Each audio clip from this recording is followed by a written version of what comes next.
अस्सलाम वालेकुम। कैसे हैं आप सब। आज हम बनाएंगे मटन कौरमा आसान से तरीके के साथ। आप भी इसे ज़रूर ट्राई करें। तो चले आइए शुरू करते हैं। मैंने गोश्त को धोकर कुकर में डाला, साथ ही एक प्याज बारीक काट लें, लहसुन के 5 से 6 जवे, एक बड़ी इलायची, 1 चम्मच इतना अदरक पीस के डाल दें। अच्छा, मैंने लहसुन को नहीं पीसा, सिर्फ अदरक को पीसा है। बड़ी इलायची 1 डाली है और इसके अलावा कोई गरम मसाला नहीं डालना। ठीक, इसके साथ ही मैं इसमें डाल दूंगी दूसरे मसाले।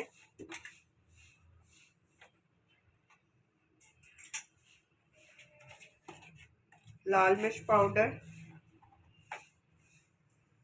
½ चम्मच, आधी चम्मच हल्दी, दड़ा मिर्च आधी चम्मच, धनिया पाउडर आधी चम्मच, नमक हस्बे जायका। ये नमक मैं तकरीबन 1 चम्मच मैंने डाला है, बाकी आप अगर ज़्यादा खाना चाहते हैं तो ज़्यादा सही। कुकर बंद कर देंगे। पानी खुश्क हो रहा है। खुश्क होने के बाद इसमें अब मैंने घी डाल दिया।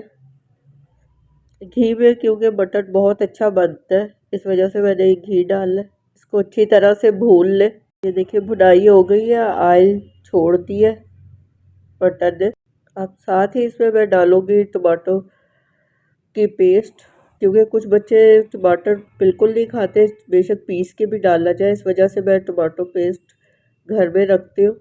इसके साथ ही ये देखें मटन को इतनी अच्छी तरह से मैंने गलाया है कि वो उसकी हड्डियाँ अलग है और गोश्त अलग हो चुका है। इस टाइम पे आप इसमें डाल देंगे हरी मिर्ची बारीक कटी हुई। हरी मिर्ची बिल्कुल, अगर ये कौरमा टाइप बनता है तो इसमें हरी मिर्ची का अपना ही एक फ्लेवर होता है जो बहुत मज़े का है। ऑयल अलग हो गया है। अब इसके ऊपर हमने डाली ये काली मिर्ची और साथ ही अब इसके ऊपर डाल देंगे हरा धनिया कटा हुआ। इसको हम डिश आउट कर लिए। ये देखिए हमारी रेसिपी बिल्कुल तैयार है।